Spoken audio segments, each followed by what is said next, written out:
Okay, so in our last lesson, we started looking at probability, finding the probability of what we called simple events. That is where just one thing is happening. Today, we're going to look at the probability of compound events. And a compound event, that second word there, it's an event where you do one or more simple or more than one simple event. So it would be like rolling a dice and flipping a coin, spinning a spinner and drawing a marble out of a bag. And what we're going to have to do today with these compound events is find this, what's called the sample space. The sample space is all of the possible outcomes that could happen. And so we're going to see here in a second how we can find how many outcomes there are going to be. But the sample space, the set of all possible outcomes of a compound event is when you're doing more than one simple event.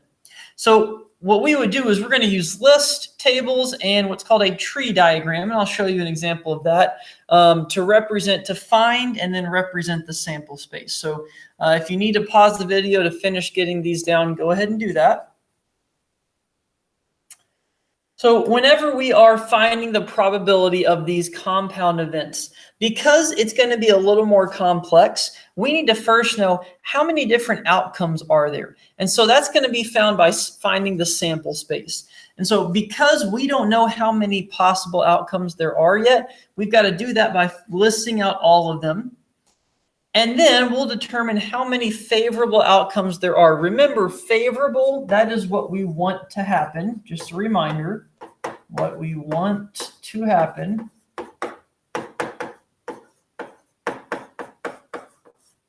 Okay, and then the probability is the same as what we found yesterday. Number of favorable outcomes, what we're looking for, over the number of total possible outcomes. Okay, so that's how we're going to be finding these compound events. So the first thing we're going to do is focus on listing out the sample space. If you can list out the sample space correctly, then it's going to be a lot easier to find the probability of compound events. So Adrian, Carlos, and Greg were chosen to represent Mr. McConnell's class in the school assembly. All three of them need to sit in a row on the stage. We're going to use a sample space, use a list to find the sample space of every different way they can sit in a row. So first of all, let's think about who sits first. Adrian sits first, and then Carlos could sit next. Greg could sit after him. Adrian sits first, and then we could switch up Carlos and Greg. Then Greg sits, and then Carlos sits.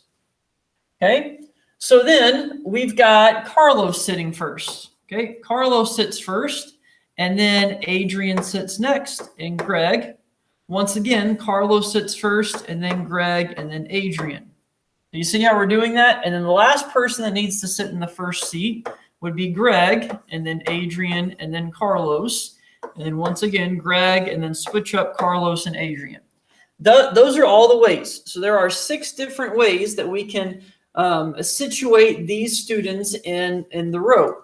So now from there, we can find the probability. So if I said find the probability that Carlos sits in the middle, we would look through, we would see that happens twice. So it'd be 2 out of 6 or 1/3. Find the probability that Greg does not sit last. Well, Greg doesn't sit last 1, 2, 3, 4 times. So it'd be 4 out of 6 or 2/3. So you see how finding the sample space, if we can get that done first, that's going to make it a lot easier to find the probability of these compound events. So let's practice one more time. This time we're going to use what's called a tree diagram. So a card can be purchased in blue, silver, red, or purple. It also comes in a convertible or hardtop. And so what we're going to do is we're going to use what's called a tree diagram. If you remember, we used a factor tree earlier this year. That's where you wrote a number at the top and then came down with branches. A tree diagram is similar, except you're going to the side with branches and not coming down.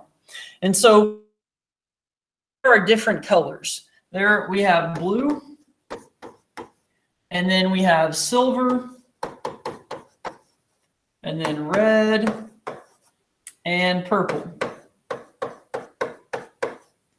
Okay, from there, from each color, if we chose a blue car, what choices do we have for the top of that car? we're going to do this. We have two choices, right? We could do a convertible or a hardtop. Okay, same thing. If we chose a silver card, we could make it a convertible or we can make it a hardtop. So we're taking the start of it is the color, and then from the color, we're going to list out all the possibilities from there. And it's going to be the same for all four. And as you're going to see, a lot of times it is going to be the same that second time. But now we have a list or a diagram that you choose a blue car, you could either do a convertible or a hardtop. A silver car, it could be a convertible or a hardtop. A red, a purple car, convertible or a hardtop.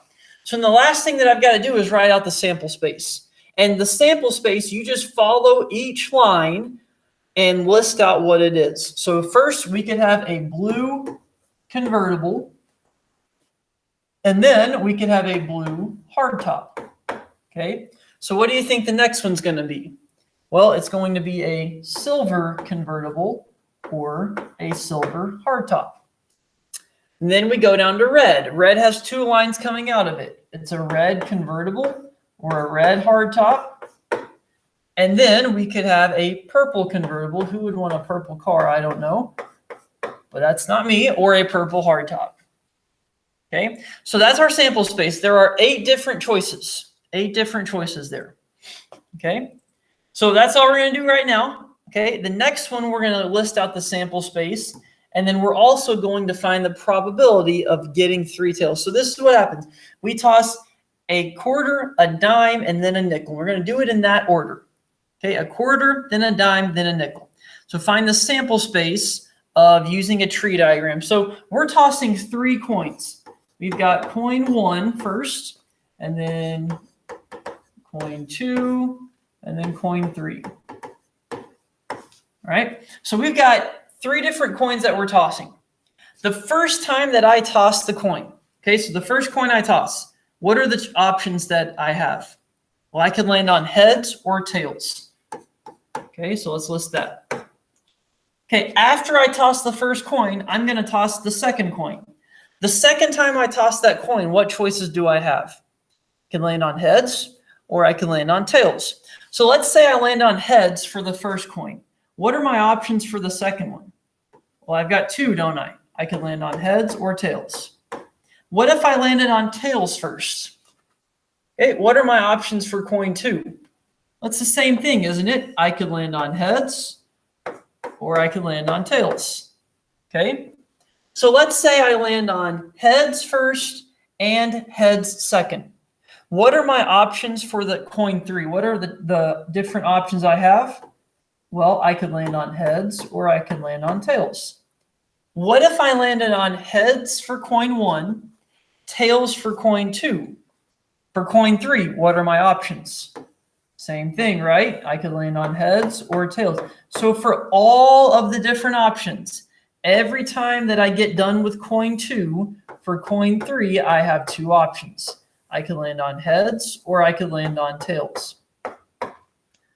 Okay, so every time I should have 2 lines coming out because the next coin that I'm tossing, there are 2 different options. I could always land on heads or I could always land on tails. So that's the tree diagram. Then we've got to write out our sample space. Okay, so the sample space, you've got to be careful with this. Start on coin 1. Okay, coin 1, I could heads. Then go up to coin 2. Then I could land on heads. So heads and then heads. For coin 3, I could land on heads. So that takes care of this. Okay. Then we're going to go heads for coin 1, heads for coin 2, but this time it's tails. You see where I crossed off there? So you just got to keep following, and that takes care of this as well. Okay. So then I'm still on coin 1. Okay. I go heads and then down to tails and then up back to heads. So heads, tails, heads. Get rid of that. And then heads, tails, tails. Okay. And that takes care of tails on coin 2. So then I go down and now I'm starting on tails. Tails, heads, heads. Cross that off. Tails, heads, tails. That takes care of that. So I got 2 more left. Tails, tails, heads. And then finally, tails, tails, tails. So I just cross these off as I go and make sure that I want to cover all 8 options on coin 3. So when I'm done, coin 3 should all be crossed off basically. Okay, so then the last thing, what's the probability of getting 3 tails? Well, there's only one option that has 3 tails out of how many total? Out of 8. So 1 out of 8. That's the probability of getting 3 tails. So there are a couple of things that I want to show with this example. First thing is we can also answer other probabilities. What's the probability that I get 2 heads? Probability to get 2 heads. Okay. It's all going to be out of 8. So right here, I could get 2 heads, exactly 2 heads. You get that one, that's 1, 2, 3. So that's the probability, 3 out of 8, right? What's the probability that I get 2 or more heads? Well, 1, 2, 3, 4 out of 8, or 1/2. What's the probability that I get a tails on the second toss? Tails on the second toss. 1, 2, 3, 4. So 4 out of 8 or 1/2. So once we get this sample space, it is a lot easier to figure out the probabilities. But that's the important part with compound events. Figure out the sample space first, and then we can find the probabilities. Last thing I want to show you to figure out how many total options there are. I want you to go back to our last example. Okay. How many different options were there for the colors? For the colors.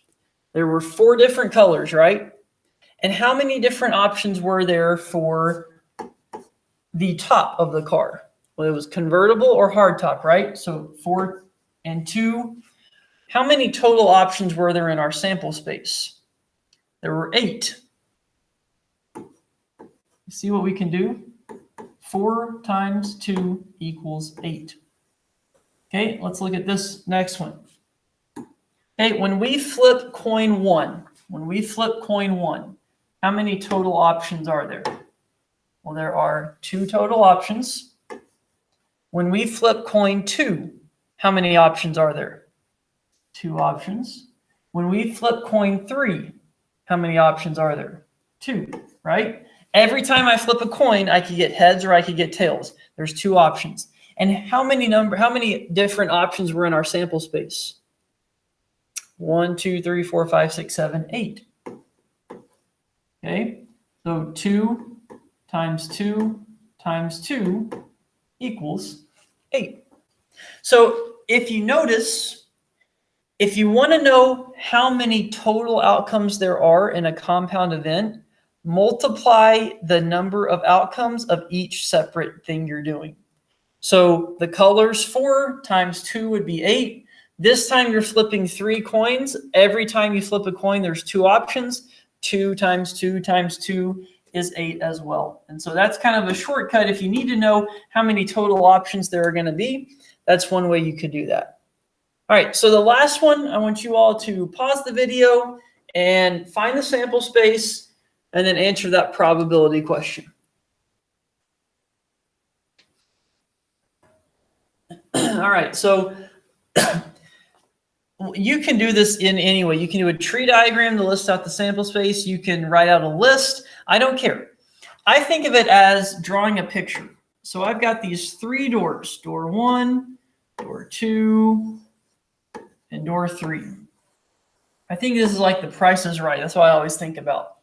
All right, so behind every door, there is either a red, a yellow, or a blue box. So behind each door, I have red, yellow, or blue. Red, yellow, or blue. So I could choose door 1, and then after I choose door 1, I could choose red. I could choose door 1 in yellow. I could choose door 1 in blue.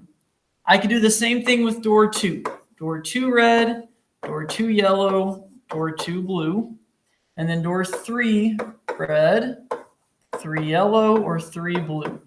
So there are 9 total options. And you think about it, how many doors are there? 3. How many colors are there? 3. 3 times 3 gives me 9 total options. So then the question is, what is the probability that the prize is in the blue or yellow box behind door 2? In other words, I choose door 2 and blue, or 2 and yellow. Remember, the word or means to add, okay? And so I could find the probability of both of them and then add them together. Or I could just do this. How many different options give me yellow or blue behind door 2? 1, 2. 2 out of the total number is 9.